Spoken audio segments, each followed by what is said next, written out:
just write down what you want to see. I think that's my biggest advice. But I'm more focused on uniting people. She said to me, I never would have dreamed you are a writer. If the normal works for you, great. If it doesn't, don't beat yourself up over it. I think anybody can get the words on the page, but a real writer will know how to fix it. I always kind of feel poverty and hunger nipping at my heels. Realizing that I wasn't mad. The one mistake people make when they're submitting things is submitting them too early. And then my brain just went, you're going to write a book. You put your heart and soul into a book. Hello and welcome to the latest episode of Story of a Storyteller podcast. I have a very different guest for you today. My guest today is from Bosnia. His name is Nemanja Pavlović. Nemanja is currently working on the translation of his fantasy series from his original Bosnian to English. And we'll be talking all about that. I can't wait to ask you questions about the translation process and all that. But first, Nemanja, can you tell me, what was it like growing up in Bosnia? I don't know how it is to grow up in any other country. So to me, here it's good. It's good. I grew up in a small place near the capital city. It's a small place, a lot of nature, quiet, and it's really good for artists and for everybody who's doing the inner work like we do. Exactly. And did you have a big family? Well, I had one brother, one sister. I'm in between. Sister is older and brother is younger. Excellent stuff. And when you were growing up, was stories a big part of your childhood? Like, were they important in your culture and in your house? Well, not really. And I wasn't a big fan of books and reading, but I liked movies, and I liked to, as a kid, to create stories for myself and to play them in episodes. For example, if I play with toys, I give each toy certain, it's basically a character, and I build a story around it. And every day I play, episode or two. I was inspired by cartoons because cartoons are played in episodes, so that's the same approach I had. Excellent stuff. I love that you played in episodes. And did you have seasons as well? Did you have? Not really, because I didn't know what's the season at that time. I suppose, yeah. And what was your earliest memory of? Well, actually, before I ask that question, when you were playing those episodes with your toys and the characters, did you ever invite your brother or sister to play or to watch those episodes, or was that something you did alone? No, it was just for me. And later on, I slowly spread that circle to my friends, because we had same interest, and it worked really, really well. It worked even not playing with toys, but playing different types of games, even when we are older, right now, for example. That's right, because I read on your blog on Medium that you actually started creating your own games similar to tabletop role-playing games like Dungeons and Dragons and things like that. Have you since played any tabletop role-playing games to see the similarities? No, but I saw on the internet. I saw because Dungeons and Dragons is very popular in America and on the West generally. And I saw there, and that's what inspired me to do a little bit more, to implement dice system, leveling and all that. We didn't have that when we played. It was just more mature child game, where everybody has a certain role and I lead the story. But as we grow up, the stories became more mature and serious. At the beginning, you play just, good guy defeats bad guy. But later on, you have social problems involved and things like that. So that's how all that evolved. And then I started writing. That's brilliant. So you more or less created Dungeons and Dragons. It's just Gary Gygax got there before you. Yeah, something like that. Excellent. You mentioned that your games started off as social problems, or started off good guy, bad guy, and then became social problems and stuff like that. I think it'd be very wrong for me to talk to you without mentioning the wars that happened in your country and the countries around Bosnia in the mid-90s up to the early 2000s. So was your experience with those wars influencing your storytelling and your games as a child, do you think?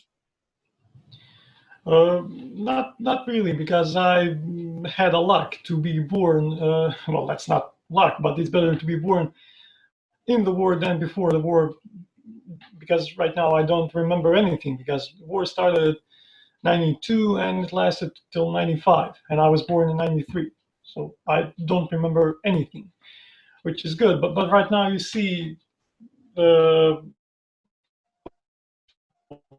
it's still present. I mean, between people and all that. It's not the most positive picture, but you know, it's getting better slowly, but it's getting better. Yeah, it's interesting because I am also interviewing a man from Northern Ireland who, I don't know if you're aware, but there was a lot of internal wars in Northern Ireland, which is the part of Ireland that is still part of the UK, and a lot of his storytelling had influences. But as we were talking in the interview, a lot of his storytelling is slightly influenced by his experiences in Northern Ireland during war times. So your series is the Royal Wars. Do you think is there anything in your series of fantasy books that you can see a connection between the war in Bosnia and your books? Not in that book, but in other books I wrote in Bosnia, there are some things, but I'm more focused on uniting people and just focusing on getting over those differences, like race, nationality, religion, and things like that, because it only brings you trouble. I'm not saying it's bad, or to be a religious person, or to love your nation and things like that, but all to the point until it's not destructive. So that's basically my point in writing. But in World Wars, there are not many things that can be connected with the war, with this war. The only thing might be the fact that there's always some bigger reason behind the one that's presented, in the media, and because in this war, like, we all fought for our nations to save people and things like that. But there is something behind it, and it's obvious right now, because right now everybody has its own countries, but the situation is still not that good because people are separated. We need to unite. Like, we have same thing in the whole world, some form of separation. Yeah, and I think that's interesting, because I do see a connection there between your books and your experience, your indirect experience with the Bosnian War, because you're looking at it from a post-war perspective, and you're thinking, like, correct me if I'm wrong, but you're thinking that you want people to be united regardless of national identity, religious identity, and and all that. So I think that's kind of more what I meant. Like, do you feel the message in your book is influenced by the war? And you've kind of more or less said it is. Well, that's the beauty of art. Sometimes you create something and you have an impact on someone you don't even know. Maybe your point was completely different, but until it's positive, I'm okay with it. Brilliant. And so tell us, seeing as we've mentioned your book a little bit, tell me a little bit about, I hope I get this right, about Bestia. Is that the world that you... It's Bestania. Bestania, okay. I was very close. Tell me a little bit about Bestania, because I know it's the setting of your books, but it also was the setting of your childhood games we mentioned earlier. Yeah, that's the world which I developed for around 15 years. At the beginning, it was just a clone of Lord of the Rings, because that was the first fantasy series, fantasy movie, first fantasy world that I saw. And it was really, I don't need to tell anything about the movie, everything is already told. And at the beginning, those games were just copy. We had orcs, those riders, Dark Lord, and we just took role of some different characters and tried to basically fight on the good side. But with time, it evolved, and right now I think it's relatively unique. Even though it's still a familiar medieval universe, medieval style. And you have a little bit of magic. The only thing is that you don't have races. There are only humans and some ancient race. But I think I didn't want to be. I wanted to be unique, but I didn't want to force that. So I just tried to modify some small things, and that's it basically about the world. But the interesting thing is that the world is still evolving. I created a map, I created a lot of those things, but there's still a lot of space to create, and I plan to create a lot. And right now I have 2 stories. One is Invasion, one that I'm currently translating. The other one will probably go after the Invasion. And there are a lot of events, a lot of things that I placed before and after, a lot of books that I plan to write. But it's going to be one adventure for me, for readers, and for the world, because I think we'll build it together, me and readers. Because when readers say this is good and this is bad, I can right now choose the right path. Because that's the goal for me, to really interact with the readers and create something together. Because that's something I've been doing all the time when it comes to storytelling. Yeah, I suppose you mentioned how you started playing those games with your toys, and then you invited your friends in, and it was a story you all told together. It was a collaborative story, and that's one reason I love playing games like Dungeons and Dragons and games like the one you and your friends created when you were younger. Is there's not one person telling the story, it's a collaborative experience, and because it's collaborative, it can go in directions nobody could ever predict. That's the beauty, because you never know. Even if I create a game, I don't know how it will end. So every episode, every session is adventure. Exactly. So before we get before we really delve into Invasion and Royal Wars Invasion, I'd like to know a little bit more about your decision behind choosing to translate it in English before you tried to publish, because that's the thing I think is most interesting about your story as an author. Well, the situation here with publishing and publishers is not like it is in UK, America, and other countries. So I don't think I tried everything. There is still a lot of things for me to try and maybe get published. But I just got the idea that I could translate my work and work, in English, to promote myself in English, to meet that audience. And I decided to do that. It was just I just thought that it was a better path for me. More. I don't know. It was just better, because I don't know how many readers will I be able to reach, even if I manage to publish, because it's not English is the best language if you want to publish books, no matter where you live. Even if you live in, for example, Germany, France, it's still the best. English is the best option. There's no question about it. Yeah, and there was something else you said in your blog on Medium that I read about how Bosnian culture doesn't seem to look at fantasy as a legitimate adult genre. Could you tell me a little bit more about that?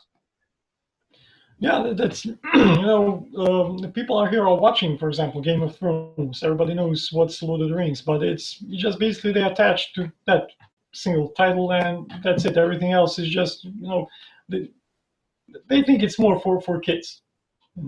I think that was the case even in other countries, maybe decades ago. But right now we just grow, and here it's growing, but it's slowly, and it's still not at that big level. Yeah, yeah.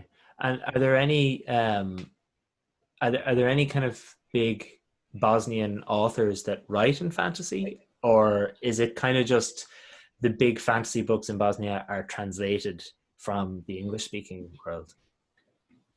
I don't know about Bosnia. I don't know anyone in Bosnia, but I know because Serbia, Croatia, Bosnia is basically all the same language, and I know some authors in Croatia and Serbia that are writing, but and they are published, but they are trying to probably grow even more and reach more audience, because like I said, the audience is one of the main problems when it comes to fantasy. Yeah, no, you're right. It's not only is it a niche market, but also it's a small enough one in even English-speaking countries. So once you go to countries with a smaller language reach, that's where you run into problems.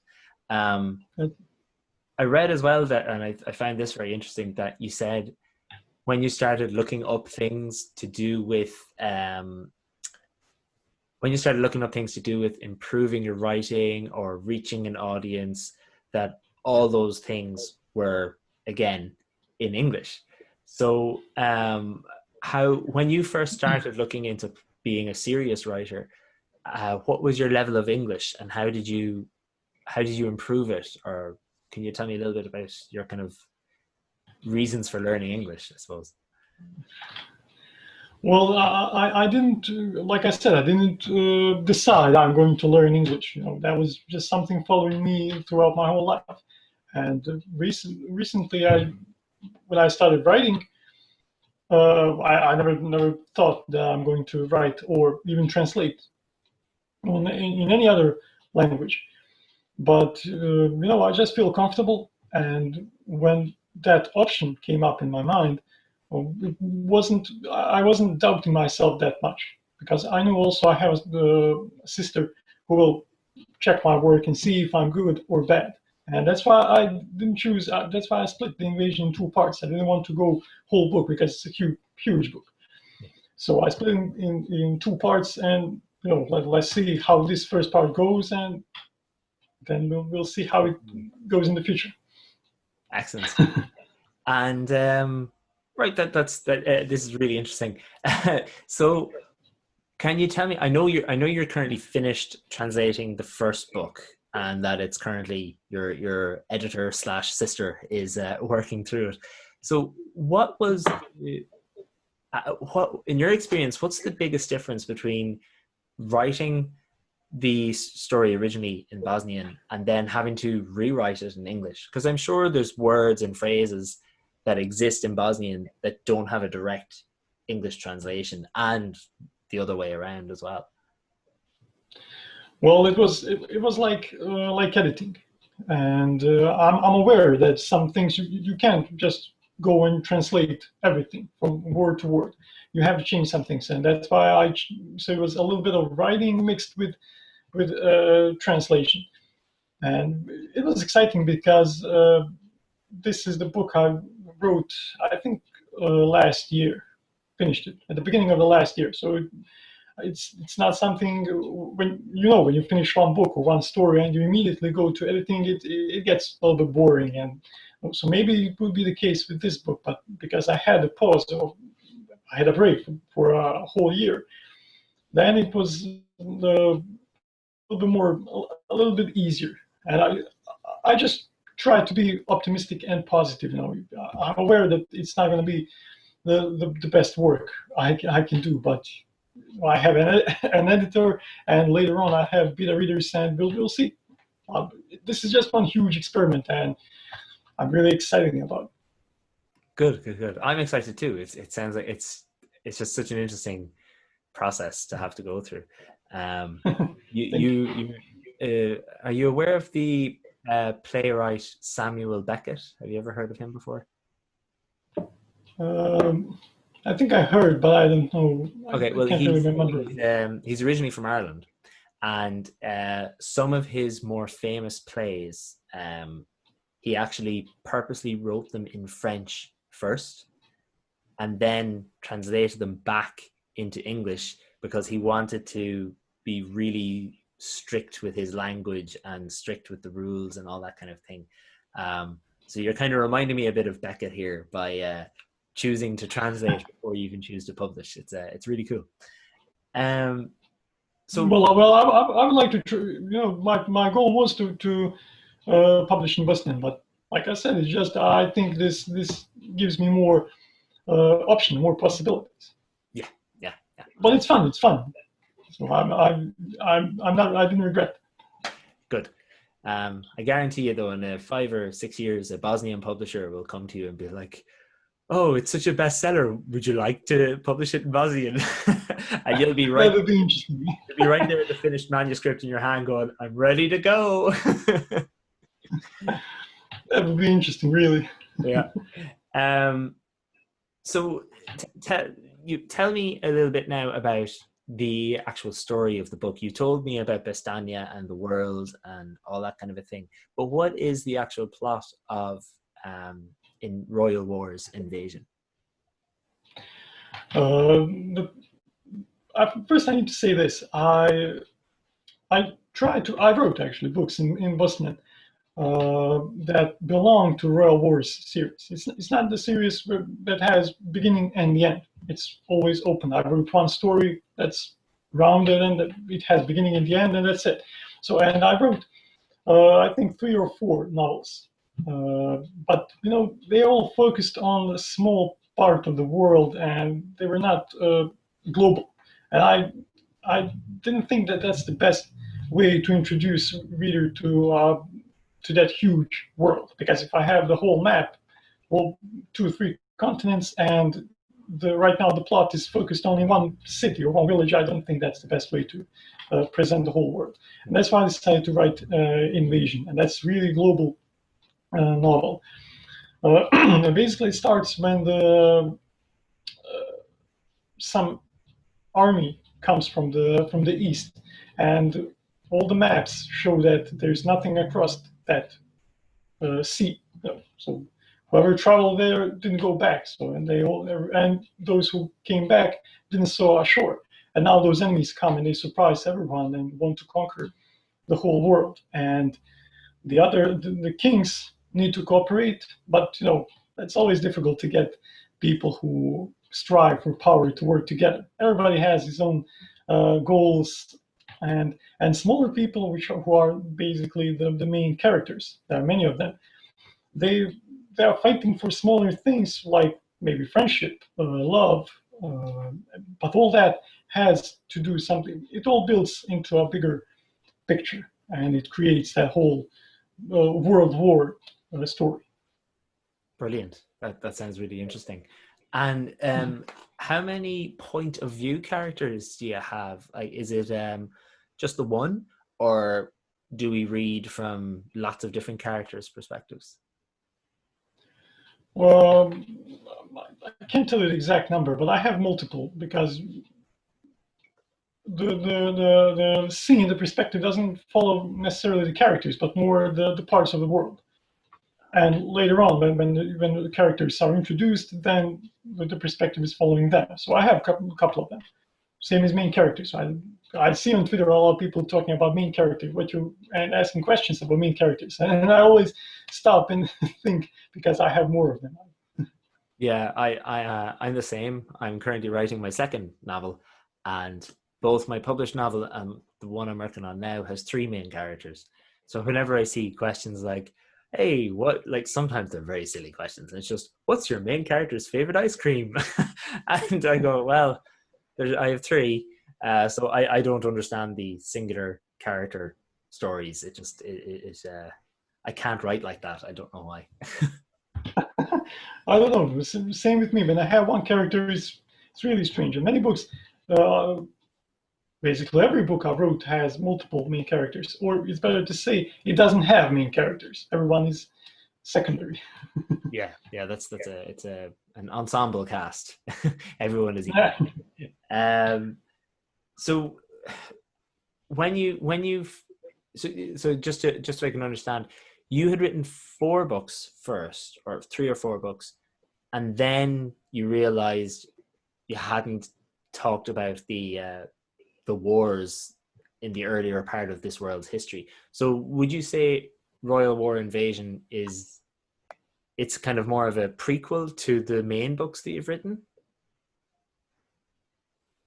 It's not a prequel because I don't know, some of those books will probably be never published because it's just some of them were just experiments, and maybe the events from those books will mention, and some are mentioned in Invasion. So I think it's just a perfect start for the series, because now it opens the whole timeline to work with in the past and also in the future. Very good. So what have you found the hardest thing in translating the book? Like, what has been other than the language barrier and having to think in 2 languages at once, but what was the hardest part of rewriting the book in English? Maybe the very beginning, actually deciding that I'm going to do that and sticking to that routine of translating every single day and not stopping until I finish it. Because I can spend hours judging what I've translated and checking on the internet if it's good or bad. But I didn't want to do that. I just wanted to just finish the work, and then we'll see if that's good or bad. So the hardest thing was just the beginning. When I catch the momentum, everything was easier. I'm not gonna say easy, but it was easier than that beginning stage. Yeah. I suppose that's the thing. I mean, when you start, whether translating or writing, because you mentioned earlier, translating is kind of like writing. It's just a different way of writing. When you start off, it's really easy. I have not really easy. I find, like, when I'm starting writing, when I sit down to write and I say, okay, I'm going to do 1,000 words today, the first 100 words are painfully slow, but then the last 100 words are just fly out of my hands. Yeah, I know the feeling. Yeah. Excellent. So why is and I mean this with respect, why is your sister the one? Is she an editor, or does she work in working through English, or like why did you decide to get a family member to help you as opposed to looking for and paying a professional or anything like that? No, she studied English. She went to university, and she's the best person I had close to me, and I thought that would be the best option, at least for the beginning. So, and then we'll see. Excellent stuff. And I'm assuming she's doing this knowing that you'll owe her a favor. Well, I don't know. I don't want to think about it. Fair enough. So that's kind of like your story at the beginning of you as a writer. I'd like to talk to you now about your everyday and what your schedule is like and that kind of thing.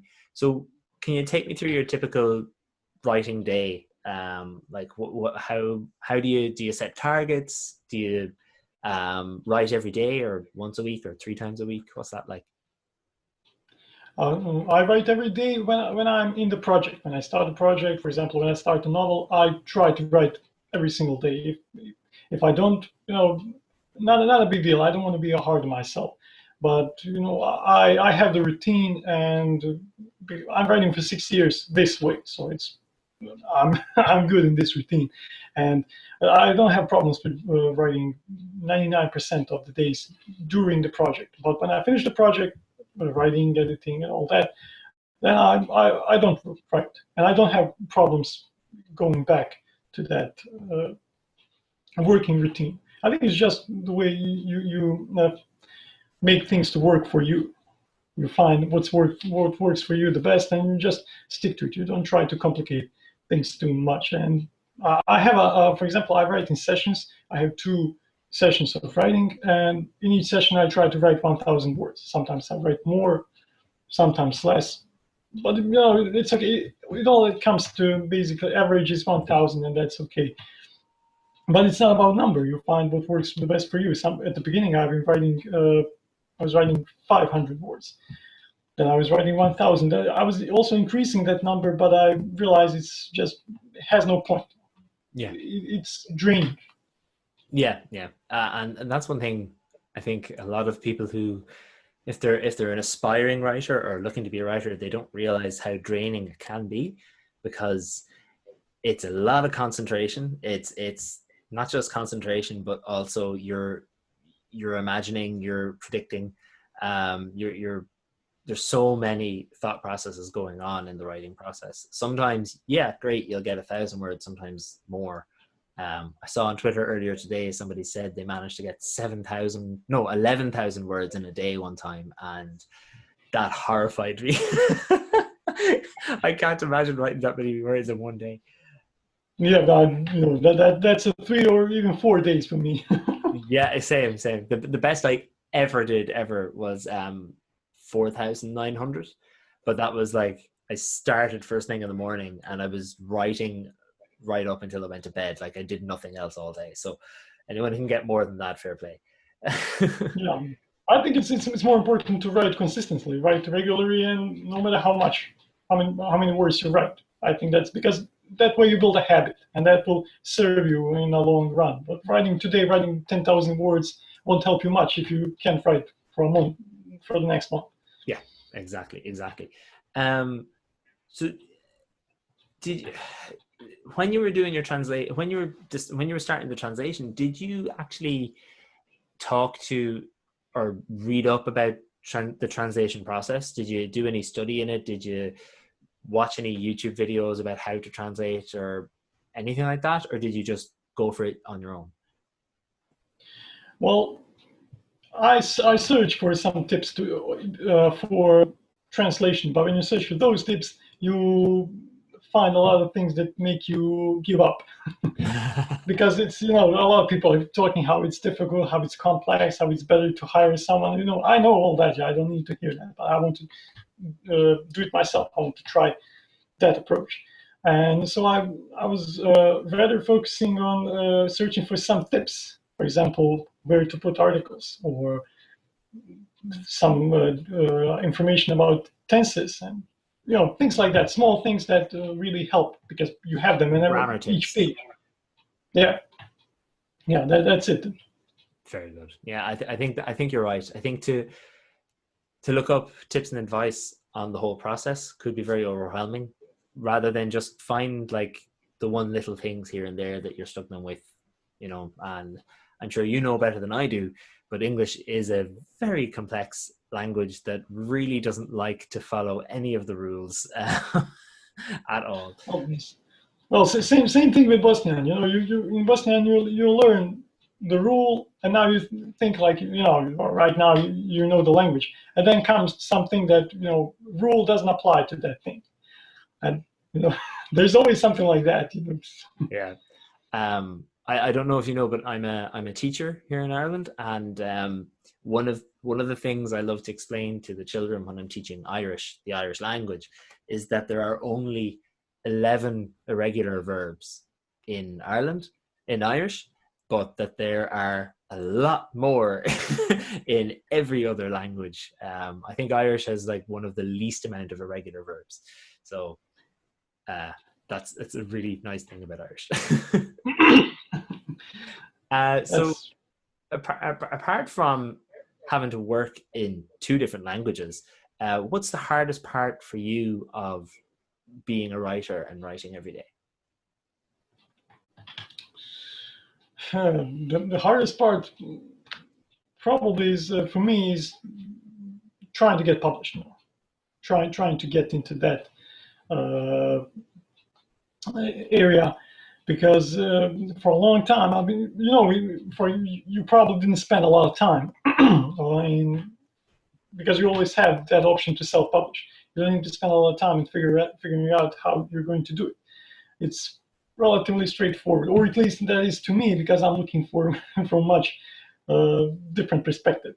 But for me, that was the biggest trouble, and I was always saying, like, if I could just get published, everything else would be easier. Even though you have marketing after that, but right now I have just only that one goal. But when it comes to writing every day and getting to ideas and setting up writing, I don't have any difficulties, because that's something I love. It's my passion, and I was always, like I said, I've been a storyteller for years, and I probably came up to hundreds of ideas and stories that I moved from start to finish, that I completed. So it's nothing new for me. But like I said, publishing process, that's whole new beast. Yeah, that's a whole other beast. True. So what has been, we've talked about the bad thing, what has been the best part of being a writer for you? The best part is seeing that some other people, because when I wrote some of the books, and I I shared them with I shared them with some people, and I shared them with many people, and some people actually responded back and said that they're really happy with the book and they enjoyed it. And that's because I always, and because you played Dungeons and Dragons, you know when someone is happy with what you're doing, when someone is happy with the story, and that that really makes you feel good. And that's similar with writing and with those books. When I saw those people, because you can sense the emotion from their comments, and then you see that they're feeling good, and that's the ultimate goal. Yeah, I totally agree, and that's still the best part for me. I mean, when the pandemic hit and schools were closed and everything, when the schools were reopened to allow teachers go back in, just not to teach the children, but to go back in and get books and equipment and things they might need.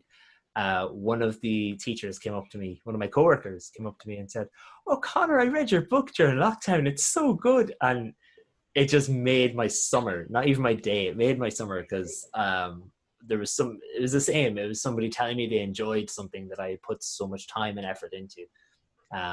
So I agree. That is definitely the best part, is when someone talks. And then that's just one person. You don't need I don't know, hundreds of persons to tell you that. Just one honest person, and that's it. Exactly, and that's why I always say leave a review for every book you've read, because especially smaller books that aren't hugely bestsellers or anything, because the author will see it and it will make that author's day. So just leave reviews all the time if you can. Yeah, especially if it's good. Yeah. So then we're kind of coming up towards the end of the interview now, and I like to find out like what your future is and what you hope your future is as a writer. But before I do that, very easy question for you to answer. When we've said our goodbyes and hung up, what's the first thing you're going to be doing today after the interview? I don't know. Today's I don't know if it'll rain, but if it's a good weather, I will definitely go out a little bit to stretch and move my body, because I can't spend the whole day in the house, and I have the luck to live in the house, not in a apartment or something like that. Because right now I can go into nature and a little bit just relax. Lovely. And you're the first person to say something really nice and relaxing. Everyone else to edit, or oh, I have to go to the gym, or I have to do this. You're the first one to say, I'm gonna go relax. Well, the morning is for work, and the rest of the day is for relaxing. Excellent, good way. I'm gonna remember that for myself when I'm back at work in school. I'm gonna say the morning's for work. After the morning, it's relaxing. Yeah, trust me. Do you have any goals for the future that have nothing to do with writing that you'd like to? Well, I recently bought a graphic tablet, because drawing was probably the first talent I discovered. Long before I went to school, and so I developed it. And right now I want to try to go into digital drawing, and mainly because I want to create my characters and artworks and landscapes and from the book. That's the main inspiration right now. That's brilliant. And actually, I'm the second you said graphic tablet, I was kicking myself, because one of the main reasons I asked you to come to the podcast is because your illustrations for your books. So, I'm really annoyed I forgot about that when I was preparing for the interview. Can you tell me a little bit about that? Because you're we actually first connected over on Twitter over you saying, why don't adult books have the occasional illustration and stuff like that? So what's it like? Like, are you planning on having your own illustrations in your book when you publish it, or have you thought about that yet? Yeah, I already made illustrations that I want to put in the book. I don't have many of them. I think I have 6 or 7. Maybe that will be each illustration for a chapter. But there will definitely be illustrations if, I don't know, when I try to convert the manuscript to ebook and all those, to ebook generally. I don't know if there will be any troubles, but probably not. I never had experience with that, but I think people thought about it, and the software can do that. Yeah, no, it can. And why do you think? Now, this is something I don't even know the answer for myself, so feel free to take as long as you need. Why do you think books for adults don't have illustrations in them? Even like you just mentioned, just having 6 or 7. Why do you think that is? I don't know. I don't know. Maybe because child book almost by some rule have illustrations.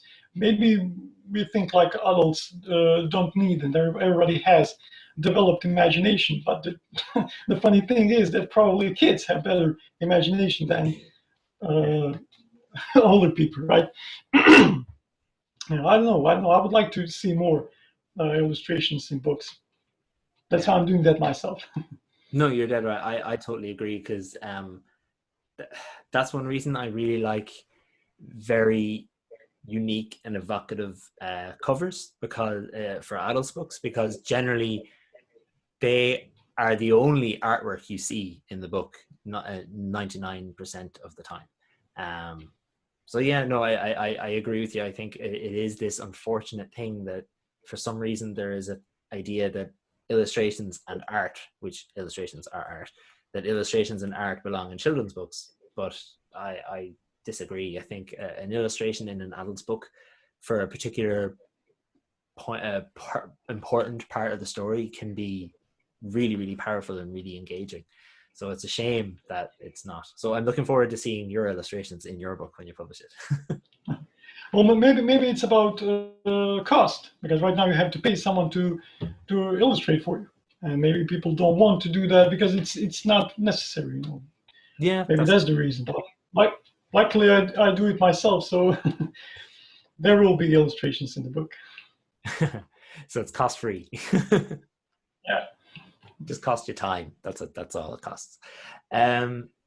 So we're kind of at the end of the interview now. So would you like to tell the watchers and the listeners where they can find you on the internet, like your Medium page and your Twitter page and all that? Well, right now I'm only on Twitter, and I don't know if I'll make some other profiles on other social media platforms, but right now I'm just there because I want to dedicate to people on Twitter, because there's a great community of writers and readers, and it's really a pleasure to interact with them. This interview wouldn't exist if I wasn't on Twitter, right? Exactly. Yeah, so that's a big thing. Cool. So that's it. I don't know if maybe you'll put link or. And then you have your Medium blog as well, which I read through a lot of your posts, and it's very interesting. So I'll have a link to that and to your Twitter page in the show notes and in the description. And then my final question for you this morning is, what was the last book you read? The last book. Recently, I've been reading a lot in English, and I think the last book, because some of them I didn't read till the end, but I think the last book that I completed was Lord of the Rings. The first book, I think, is Fellowship of the Ring, right? That's the book in English. Of course it is. Yeah. And right now I'm reading Moby Dick, White Whale. Brilliant. That's an American classic, right? I just found it here in shelves, and decided to give it a try and see, because I heard a lot of praises about the book. Yes, it's. I read it a long time ago, and it's a great book, and I'm sure you're going to enjoy it. It's very different. Yeah. Nemanja, thank you so much for doing this morning. It was a pleasure to talk to you, and I'm really looking forward to seeing a tweet from you someday saying Royal Wars Invasion is coming out, whatever. Yeah, definitely. Thank you for calling me, for inviting me. Not at all. It was a pleasure. Thanks very much.